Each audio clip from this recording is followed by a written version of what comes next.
अपनी जिंदगी को कीमती बनाना है तो अपनी जिंदगी को प्यार करने वाले बनो। और अपनी जिंदगी को वही प्यार करते हैं जो अनुशासन में रहते हैं, और जो अनुशासन में नहीं रहता वो आदमी खुद को प्यार नहीं करता, वो खुद का दुश्मन है। जो अपनी जिंदगी को प्यार करता है वो मर्यादा में जरूर चलेगा, और जो अपनी जिंदगी का दुश्मन है वो मर्यादा रहित होकर के चलेगा। जो अपनी जिंदगी को प्यार करता है वो खोट और संग दोष नहीं आने देगा। उसकी कोशिश होगी कि उनका ही साथ लिया जाए जिनके साथ रहने से मेरी प्रगति हो। उनके साथ में नहीं रहना जो गलत चीज सिखाए, गलत तरफ लेकर के जाए। तो आज हम सबको ये कोशिश करनी है कि जो जहाँ है बच्चों में संस्कार दें, संगति ठीक करें, उनका खान पान ठीक करें। हर कोई अपने आप को एक उस दिशा में लेकर आए कि जिंदगी का उद्देश्य क्या है, कैसे जीना चाहते हैं हम लोग। अपने स्वास्थ्य पर भी ध्यान दिया जाए, आपकी मुस्कुराहट भी कायम रहे, अपने तनाव को जीतना भी सीखें, और इतिहास से भी सबक लें। इतिहास बोध नहीं होगा तो आप कुछ नहीं कर सकते। जब तक आप अपना इतिहास नहीं पढ़ोगे आपको कुछ समझ नहीं आ सकता कि हम कौन थे और क्या हो गए और क्या होंगे। अभी मैथिली शरण गुप्त ने लिखा ना कि आओ विचारे ये समस्याएं सभी, मिलकर बैठना पड़ेगा। तो आज भारत युवा है, लेकिन रोकना पड़ेगा उन बहकते हुए कदमों को।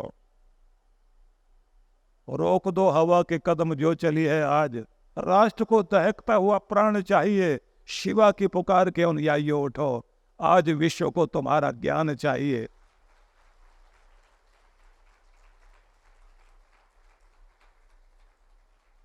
ये सोचना पड़ेगा कि बदतमीजी कर रहे हैं आज फिर भंवरे चमन में। साथियों आंधी उठाने का जमाना आ गया, वक्त की तकदीर स्याही से लिखी जाती नहीं, खून में कलमे डबाने का जमाना आ गया।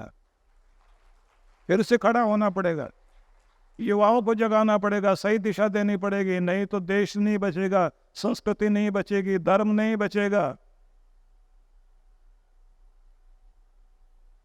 फिर किसी मदालसा को खड़ा होना पड़ेगा, अपने छोटे से बच्चे को जन्म देने से पहले संस्कार देना शुरू करे।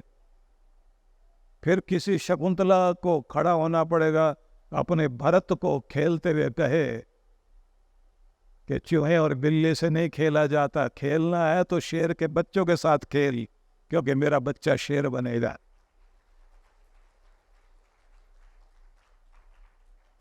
किसी सुमित्रा की कहानी को याद करना पड़ेगा जिसने अपने बच्चे को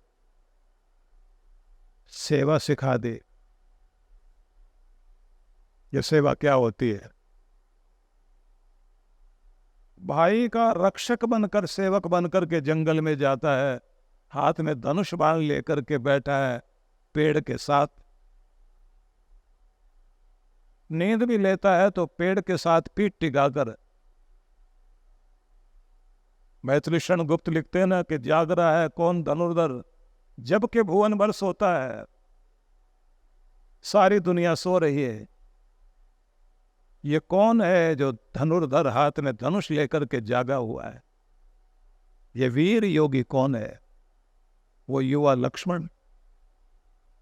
वो माँ के संस्कार थे, तो हर माँ को कोशिश करनी पड़ेगी, या फिर वो सुनीति माँ जिसने अपने बालक ध्रुव को संस्कार दिए कि बेटा दुनिया का सबसे बड़ा राजा तो परमात्मा है, उसकी चमक लेकर के सूरज चमकता है, उसका सौंदर्य लेकर के चांद उगता है। अगर तूने बैठना ही है तो दुनिया के सबसे बड़े राजा की गोद में बैठ, भगवान की गोद में बैठ, भक्ति कर, तपस्या कर, और ऐसा कर कि भगवान तुझसे मिलने के लिए आए, दुनिया का राजा तुमसे मिलने के लिए आए, तुम्हें राजा से मिलने के लिए जाने की जरूरत नहीं है।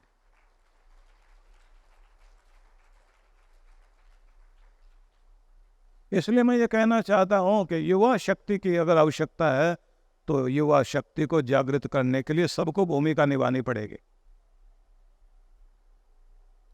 किसी दादी अम्मा को भी वो कहानियां सुनानी पड़ेगी कि सुनते सुनते कोई बच्चा जाग जाए। किसी दादा को भी कहानी सुनानी पड़ेगी कि शिवा सुनते सुनते कहने लग जाए कि दादाजी मैं भी वीर अर्जुन बनना चाहता हूँ, लेकिन मुझे तो कोई कृष्ण मिला नहीं, कृष्ण मिले तो फिर मैं वीर अर्जुन बनूं। और दादा उस समय कहते हैं, देख बेटा, कृष्ण ढूंढने की जरूरत नहीं है, अपने भीतर अर्जुन का भाव जगा, कृष्ण तो तुम्हें ढूंढते ढूंढते तुम्हारे पास अपने आप आ जाए। कोई दादा, कोई दादी, कोई नाना, कोई नानी, कोई भाई, कोई बंधु, कोई मित्र, सुकर्णो इंडोनेशिया का राष्ट्रपति था। स्कूल में गया तो उसके सारे दोस्तों ने मिलकर के इतनी मजाक उड़ाए कि निराश होकर घर में आके बैठ गया। पिता ने कहा कि बेटा मजाक तो उड़ाई जाएगी, बोले मैं नहीं जाऊंगा वहां। पिता बोले चलो ठीक है, नहीं जाते, ना तुम जाओ ना मैं काम पे जाता, दोनों मिलके चलते हैं नदी किनारे। जा करके बैठ गए। एक धारा बहती हुई नदी की एक साइड से जा रही थी। बच्चे से कहते हैं चलो एक चैलेंज है, इसको रोकते हैं। पेड़ की टहनियां तोड़ के लाए, नीचे टिकाया, कुछ पत्थर के टुकड़े रखे, कुछ मिट्टी रखे, पानी को रोक दिया। और दोनों मिलकर खड़े होकर तालियां बजा रहे थे, देखो हमने पानी की धारा रोक दी। थोड़ी देर के बाद बच्चा आके कहता है कि नहीं डैडी, गड़बड़ हो गया, पानी ने अलग से रास्ता बना लिया है और वो ऊपर की तरफ से निकल के जा रहा है। और देखो इसने हमारा बांध भी तोड़ दिया, 2 घंटे की मेहनत बेकार। पिता हंस करके बोले कि बेटा पानी में भी इतनी ताकत होती है क्या? बोले दिखाई तो दे रही है। कि बेटा ये भी बताओ कि इसने पानी ने किया क्या? बोले अपना रास्ता बना लिया, जिधर रुकावट थी उधर से छोड़ के दूसरी तरफ से रास्ता बना लिया। और रास्ता बनाने के साथ में जो अवरोध था उसको भी तोड़ के फेंक दिया।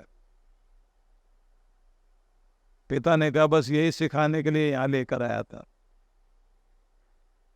रुकावट तो लोग डालेंगे।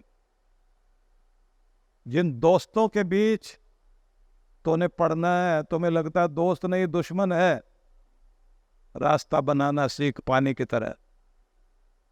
जैसे पानी अपना रास्ता बना रहा है ऐसे रास्ता बना, और दुश्मनी करने वाले, मजाक उड़ाने वालों को अपने पीछे चला और उनको अपनी ताकत बना, उनको अपना दोस्त बना और जीत करके दिखा।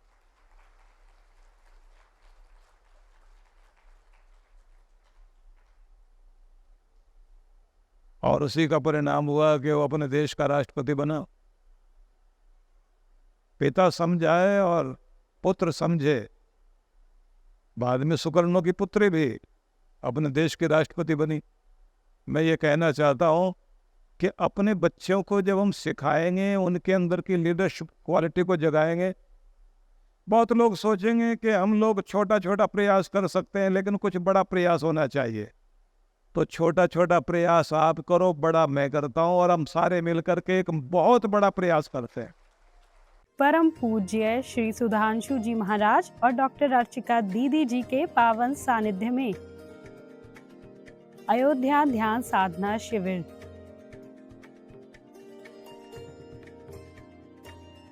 दिनांक 2 से 6 दिसंबर 2023। स्थान श्री रामार्चन मंदिरम, श्री राम वल्लभा कुंज, जानकी घाट, श्री धाम, अयोध्या, उत्तर प्रदेश 224123। आयोजक विश्व जागृति मिशन। पंजीकरण हेतु संपर्क करें। आप सपरिवार सादर आमंत्रित हैं।